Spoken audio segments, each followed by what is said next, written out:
Hello बच्चों, राधे राधे। कैसे हैं आप सब लोग? हम आशा करते हैं कि आप सब लोग अच्छे होंगे। जैसे कि मैं आप सबको बताना चाहता हूँ कि मेरा नाम विवेक मिश्रा है और मैं आप सबका कान्हा कोचिंग सेंटर में स्वागत करता हूँ। बच्चों, आप लोगों से एक अनुरोध है, अगर आप लोगों को हमारी वीडियो पसंद आ रही है तो प्लीज हमारे चैनल को सब्सक्राइब कर दीजिए, लाइक कर दीजिए और अपने तमाम दोस्तों के साथ शेयर कर दीजिए, जिससे कि ज्यादा से ज्यादा लोगों तक ये वीडियो पहुंचे और उनको भी इस वीडियो को लाभ मिले। चलो बच्चों, देर न करते हुए हम क्लास की शुरुआत करेंगे। कल हमने प्रमेय 10.2 सीखा था।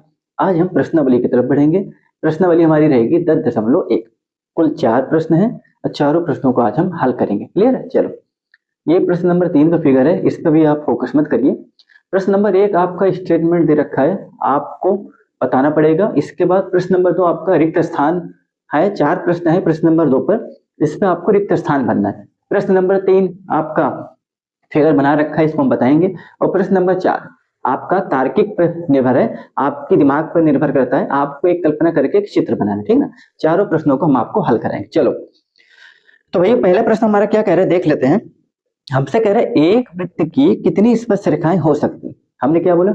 हमसे कह रहे हैं एक सर्कल की कितनी स्पर्श रेखाएं हो सकती। हम बार बार यही रिपीट करते हैं, एक वृत्त से में एक इस बिंदु से सिर्फ एक ही स्पर्श रेखाएं खींची जा सकती। क्यों? वृत्त छोटे छोटे अनंत बिंदुओं से मिलकर बना होता है। हमने क्या बोला? वृत्त जो है छोटे छोटे छोटे छोटे अनंत बिंदुओं से मिलकर बना होता है, ठीक ना। और हमने आपको क्या बताया? आप एक चीज दिमाग में बैठा लो कि एक बिंदु से सिर्फ एक ही स्पर्श रेखा खींची जा सकती। तो जब भैया एक बिंदु से एक ही स्पर्श रेखा खींची जा सकती है तो वृत्त अनंत बिंदुओं से मिलकर बना होता है। तो अनंत बिंदु अनंत स्पर्श रेखा, ठीक ना। तो कहने का मतलब एक वृत्त की अनंत स्पर्श रेखाएं हो सकती। कितनी हो सकती? एक वृत्त या सर्कल की अनंत स्पर्श रेखाएं हो सकती। क्लियर है? क्लियर है? चलो, दूसरा क्या कह रहा है? अब दूसरा प्रश्न है रिक्त स्थानों की पूर्ति कीजिए। कह रहा है किसी वृत्त की स्पर्श रेखा उसे रिक्त स्थान है बिंदु पर प्रतिच्छेदित करती है। यहाँ प्रतिच्छेदित का मतलब काटने से नहीं है, यहाँ स्पर्श से ही है, ठीक है। तो हमसे कह रहा है किसी वृत्त की स्पर्श रेखा उसे एक बिंदु पर प्रतिच्छेदी या स्पर्श करती है। अभी पहला वाला प्रश्न हमने यही बताया कि एक बिंदु से सिर्फ एक ही स्पर्श रेखा जाएगी। तो किसी वृत्त की स्पर्श रेखा उसे एक बिंदु पर ही स्पर्श करती, ठीक है। दूसरा दे रखा है वृत्त को दो बिंदुओं पर प्रतिच्छेद करने वाली रेखा को क्या कहते हैं। ध्यान देना, अगर रेखा एक बिंदु से अधिक पे जा रही है, दो बिंदुओं से होकर गुजर रही है, तो वो रेखा स्पर्श रेखा नहीं होगी, फिर वो छेदक रेखा बन जाएगी। क्यों? क्योंकि एक बिंदु से दूसरी तरफ जैसे चलेगी तो भैया आपको अंदर की तरफ प्रवेश करना ही पड़ेगा, तब वो रेखा क्या करेगी भैया? वृत्त को आर पार करते हुए निकल जाएगी। क्लियर है? तो दो बिंदु हुए तो छेदक रेखा कहलाएगी। तीसरा क्या कह रही है? एक वृत्त की रिक्त स्थान है समांतर स्पर्श रेखाएं हो सकती है। एक वृत्त की कितनी समांतर स्पर्श रेखाएं हो सकती? समांतर मतलब एक दूसरे के समांतर। कितने हो सकती? दो हो सकती, वो भी व्यास के समांतर होगी। कैसे? आप इसी पे देख लो भैया, ये हमने बना दिया व्यास, ठीक है। आप कह रहे हैं एक वृत्त की कितनी समांतर रेखाएं हो सकती? दो हो सकती। कैसे? देखो, अगर इसको अब स्पर्श रेखा बोल, देखो एक ये स्पर्श रेखा पहले से बनी है, दूसरी स्पर्श रेखा ये, दोनों व्यास के समांतर है और दोनों एक दूसरे के समांतर है। दो से ज्यादा आप नहीं खींच पाओगे समांतर रेखा। अगर आप ऐसे भी खींचोगे तब भी भैया दो ही आ रही। तो आप ये देखो कि भैया एक वृत्त की दो ही समांतर रेखाएं संभव है। क्लियर है? चलो, आगे क्या कह रहा है? आगे कह रहे हैं कि वृत्त तथा उसकी स्पर्श रेखा के उभयनिष्ठ बिंदु को क्या कहते हैं? सर्किल और सर्किल और स्पर्श रेखा जहां एक दूसरे को स्पर्श करते हैं उस बिंदु को क्या बोलते हैं? इसको बोलते हैं कॉमन बिंदु। क्या बोलते हैं? कॉमन पॉइंट या फिर उभयनिष्ठ बिंदु। क्या बोलते हैं? उभयनिष्ठ पॉइंट क्यों बोलेंगे भैया? ये इसलिए उभयनिष्ठ बिंदु है क्योंकि भैया दोनों के लिए काम कर रहे हैं। स्पर्श रेखा का भी ये बिंदु है और भैया जो रेडियस यहाँ से जाएगी उसका भी क्या है? उसका भी ये पॉइंट है, दोनों के लिए काम कर रहे हैं। तो ऐसे बिंदु को हम क्या बोलेंगे? उभयनिष्ठ बिंदु बोलते। क्लियर है? हम आशा करते हैं आपको समझ में आया होगा। क्लियर है? एक मिनट, थोड़ा सा इंक थोड़ा बह रही है, ज्यादा हो गई है तो वही मैं कापी वगैरह में गिर गई है। कोई नहीं, कोई नहीं, एक मिनट, थोड़ा एक मिनट आप रुको, एक मिनट थोड़ा आप रुको, ठीक ना। बस एक मिनट, थोड़ा इंक हमारी क्या है ना बह गई। चलो, तो हमको हम आशा है कि आपको ये समझ में आया होगा, ठीक है। अब हम इसको मिटा दे रहे हैं, इसे मिटा दे रहे हैं। क्लियर है? चलो, ये हम हटा दे रहे हैं। अब चलते भैया प्रश्न नंबर 3 की तरफ। ये प्रश्न नंबर 3 हमने लिख रखा है, पढ़ते हैं फिर आपको समझाएंगे। प्रश्न नंबर 3 हमसे क्या कह रहा है? इसमें 4 विकल्प दे रखे हैं, उसमें से एक उत्तर सही है, ठीक है। 4 विकल्प दे रखे हैं। क्या दे रखे हैं? पहला हम लिख दे रहे हैं भैया, पहला विकल्प दे रखा है भैया ए बराबर आपका दे रखा है 12 सेंटीमीटर और बी बराबर आपका दे रखा है 13 सेंटीमीटर, ठीक है ना। और सी बराबर आपका दे रखा है 8.5 सेंटीमीटर, और डी बराबर दे रखा है √119 सेंटीमीटर। कह रहे भैया इनमें से कौन सा चाहिए, प्रश्न को पढ़ते फिर आपको समझाते हैं। हमसे कह रहा है 5 सेंटीमीटर त्रिज्या वाले एक वृत्त, 5 सेंटीमीटर त्रिज्या वाले ये वृत्त है, 5 सेंटीमीटर त्रिज्या वाला। हाँ, हमसे कह रहा है कि वृत्त के बिंदु P पर, वृत्त के बिंदु P पर स्पर्श रेखा PQ, स्पर्श रेखा PQ केंद्र O से जाने वाली रेखा, केंद्र O से जाने वाली रेखा से बिंदु Q पर इस प्रकार मिलती है कि भैया OQ बराबर 12 सेंटीमीटर और PO या OP बराबर 5 सेंटीमीटर। तो हमसे कह रहे भैया इस PQ की लंबाई बता दो। PQ हमारी कहाँ है, स्पर्श रेखा है, हमसे PQ की लंबाई पूछ रहा है। देखो क्या पूछ रहा है, हाँ यही पूछ रहा है। हाँ, आपसे कह रहे भैया PQ की लंबाई बता दो। ठीक है, चलो देखो कैसे करते हैं। देखो पहले तो हमें दिया क्या है, देख लिख लो भैया। दिया है, क्या दिया है, दिया है, दिया है भैया O वृत्त का केंद्र है, O वृत्त का केंद्र है, O वृत्त का केंद्र है, ठीक है। और OP, OP वृत्त की त्रिज्या है, OP वृत्त की त्रिज्या है। क्या मानोगे, OP जो है वृत्त की त्रिज्या है। अर्थात अगर आप इनको लिखना चाहो तो आप इनको क्या लिख सकते हो कि अर्थात OP बराबर कितना दे रखा है, 5 सेंटीमीटर। क्या दे रखा है, 5 सेंटीमीटर। अगर पूछेंगे भैया OQ कितना है, तो भैया OQ आपको दे रखा है 12 सेंटीमीटर। क्लियर है, ये आपको दे रखा है, ठीक है। अच्छा ये आपका 90 अंश होगा। हमने क्यों 90 अंश बनाया, क्यों बताया, स्पर्श रेखा और रेडियस त्रिज्या एक दूसरे पे लंब होती है। ये हमारा पहला प्रमेय था 10.1, ठीक ना। तो भैया ये क्या हो जाएगा 90 अंश। तो और हमें इससे क्या मिल, यहाँ से क्या मिल गया भैया, O और P और Q कितना हो जाएगा, 90 डिग्री हो जाएगा। क्यों भैया, भैया OPQ कितना हो जाएगा, ये तो भैया 90 डिग्री हो जाएगा। क्यों, स्पर्श रेखा और त्रिज्या एक दूसरे पे लंब होती है, इस कारण से ये 90 डिग्री होगा, ठीक है ना। और त्रिभुज कैसा होगा, त्रिभुज एक समकोण त्रिभुज होगा। कैसा होगा, त्रिभुज एक समकोण होगा। तो आप क्या लिखोगे, देखो त्रिभुज OPQ में, ठीक है ना, क्या लिखोगे, त्रिभुज OPQ एक समकोण त्रिभुज है, एक समकोण त्रिभुज है। कैसा है, एक समकोण त्रिभुज है। क्या लिखोगे भैया, त्रिभुज OPQ में, त्रिभुज OPQ एक समकोण त्रिभुज है। कैसे लिखोगे, अच्छा ये आपका, हाँ ये कैसे, OPQ बराबर 90 अंश, आप कैसे लिखोगे भैया, स्पर्श रेखा, स्पर्श रेखा और त्रिज्या वाली प्रमेय से, या फिर डायरेक्ट लिख दो त्रिज्या वाली प्रमेय से, या फिर डायरेक्ट लो कि 10.1 प्रमेय से, ठीक ना। या तो आप शॉर्टकट लिख दो भैया 10.1 प्रमेय से, या फिर स्पर्श रेखा और त्रिज्या वाली प्रमेय से कि भाई स्पर्श रेखा और त्रिज्या एक दूसरे पर लंब होती है, इसी कारण OPQ क्या हो जाएगा 90 डिग्री। अब OPQ में, OPQ एक समकोण त्रिभुज है, OPQ क्या एक समकोण त्रिभुज है, इसलिए इसलिए इसलिए पाइथागोरस प्रमेय से, पाइथागोरस प्रमेय से, ठीक है ना। क्या लिखोगे भैया, आप ये लिखोगे कि भाई त्रिभुज OPQ में, भैया OPQ एक समकोण त्रिभुज है, इसलिए पाइथागोरस प्रमेय से। अच्छा समकोण त्रिभुज क्यों है, कि भाई OPQ 90 अंश स्पर्श रेखा और त्रिज्या की प्रमेय से 10.1 क्रॉस है, क्योंकि हम जानते हैं कि भैया OPQ एक समकोण त्रिभुज है, तो पाइथागोरस प्रमेय से। क्लियर, इतना आप लिखो, फिर आगे आपको हम करा रहे हैं। क्लियर, चलो ये आप लिख लो इतना, ये लिखो, आगे करा रहे हैं। हम तो कह रहे हैं हमारे साथ आप लिखते चलो, जिससे कि अगर हम इसको मिटाएं तो आगे का जो स्टेप होगा आप इसको देख लेंगे तो आपको समझ में आएगा। ठीक है, चलो देखो इसको मिटा रहे हैं, ठीक, ये हम मिटा दे रहे हैं। क्लियर है, ये हम मिटा दे रहे हैं। अब ध्यान देना, अब आप ध्यान देना, क्या ध्यान दोगे भैया, पाइथागोरस प्रमेय से, तो भैया पाइथागोरस प्रमेय हम यहाँ ऊपर फिर से लिख दे रहे हैं, ठीक ना, क्योंकि नीचे तो हमने लिख कर मिटा दिया था। पाइथागोरस प्रमेय से क्या लिखोगे, पाइथागोरस प्रमेय से। अब पाइथागोरस प्रमेय क्या होता है आप ही बताओ, कि भाई हाइपोटेनस का वर्ग मतलब कड़ का वर्ग, क्या होता है परपेंडिकुलर भाई का वर्ग मतलब लंब का वर्ग, प्लस बेस का वर्ग क्या हो जाएगा, आधार का वर्ग। ठीक है, अब ये बताओ भैया 90 के सामने वाली भुजा क्या होती है, कड़ होती है, तो कड़ क्या हो जाएगा, OQ हो जाएगा, तो भैया OQ का वर्ग, ठीक है ना। और P क्या है, लंब, लंब क्या हो जाएगा, PQ हो जाएगा, तो भैया PQ का वर्ग।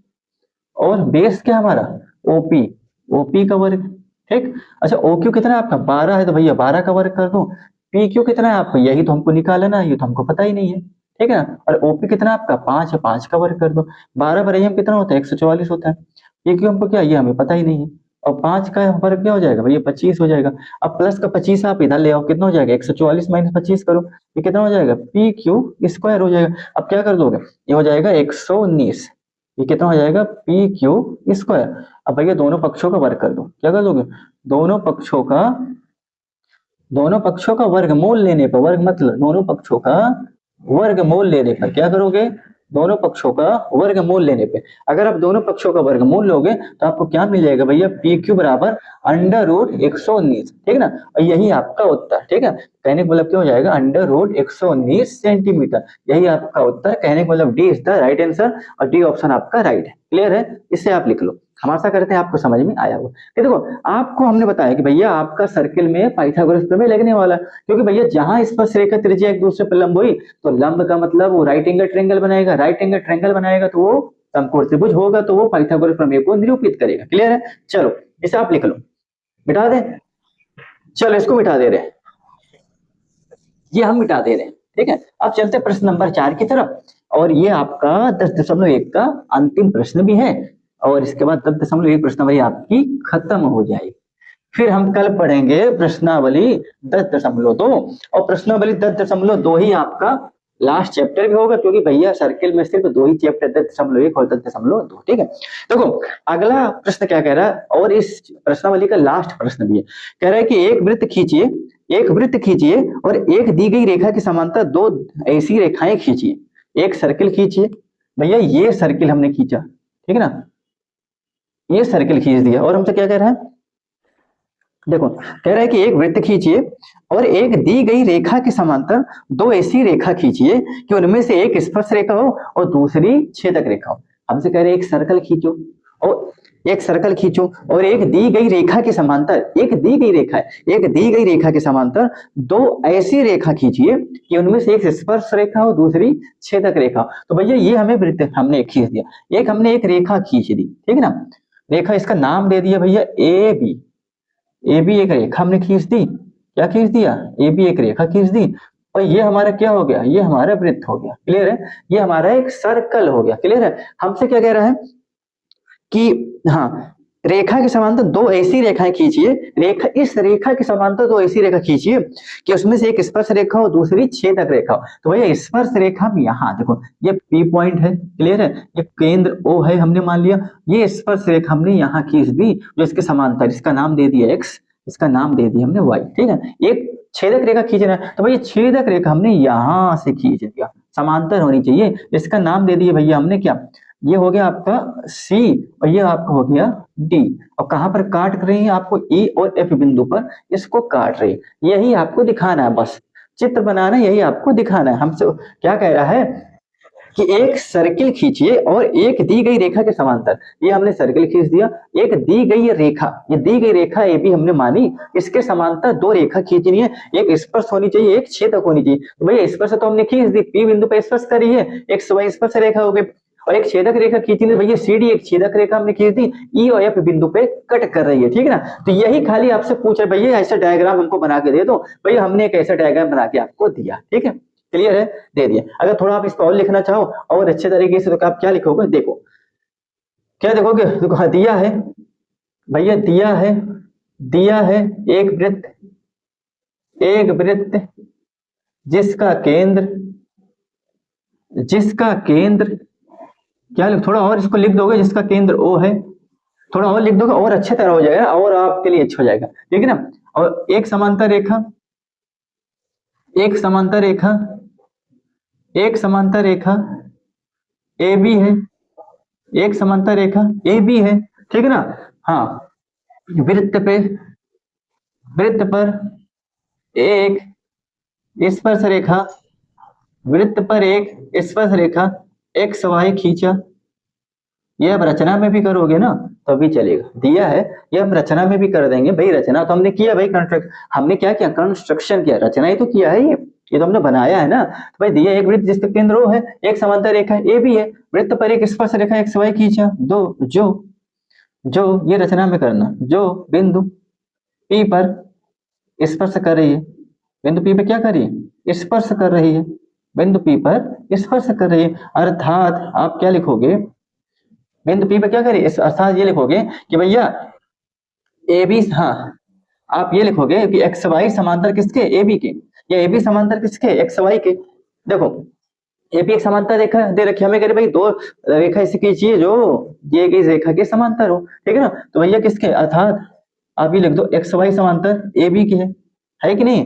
भैया एक्स वाई स्पर्श रेखा किसके समांतर है, ए बी के है। ये क्या है, ये आपकी स्पर्श रेखा है। अगर आप सिर्फ डायग्राम भी बना दोगे तब भी आपको नंबर पूरा मिलेगा, क्योंकि आपसे सिर्फ इतना ही पूछा है। ये क्या हो जाएगा, ये आपका एक छेदक रेखा है। क्या हो जाएगा, ये आपका एक छेदक रेखा है, ठीक है ना। एक्स वाई खींचे जो बिंदु, और आप क्या लिखोगे, और तथा तथा एक छेदक रेखा, तथा एक छेदक रेखा सीडी खींचा, सीडी खींचा, एक छेदक रेखा सीडी खींचा जो जो बिंदु ई व एफ, यहां लिख दे रहे ना, बिंदु ई व एफ में वृत्त को प्रतिच्छेदित करी, प्रतिच्छेदित करी, क्या करी, प्रतिच्छेदित कर रही है, प्रतिच्छेदित कर रही है, और समांतर है ए बी के, और समांतर किसके, और समांतर है ए बी रेखा के, क्या है, और समांतर है ए बी रेखा के। अर्थात अगर आप लिखना चाहो क्या लिखोगे कि भैया सी डी समांतर ए बी रेखा के, ठीक है ना। तो यहाँ पर आपने जो लिखा है कि स्पर्श रेखा एक्स वाई खींचे जो बिंदु पी पर स्पर्श करी, अर्थात एक्स वाई अर्थात एक्स वाई क्या लिखोगे, ये अर्थात में लिखना और लिख देना यहाँ पर, ठीक है ना। अर्थात का मतलब है और एक्स वाई समांतर ए बी के, देखो ना, और क्या एक्स वाई समांतर ए बी की। देखो क्लियर है ना, इतना आप लिख दोगे तो और भी बेहतर होगा, नहीं भी लिखोगे आप इतना भी बना दोगे तो वो भी सही, क्योंकि भाई हमसे यही पूछा है, हमसे कह रहे हैं कि भाई एक वृत्त खींचो, ये दिया हुआ में आप ले लो भैया एक स्पर्श रेखा समांतर रेखा आपको ये भी दे रखी है, एक वृत्त जिसका केंद्र ओ दे रखा है, आप रचना में ये कर देना, ये क्या कर देना, ये कंस्ट्रक्शन में कर देना। भाई समांतर रेखा ये आप रचना में कर देना, क्या कर देना भैया, रचना में कर देना, ठीक है ना। बस हो गया, स्टेटमेंट आप समझा दो, कुछ नहीं करना।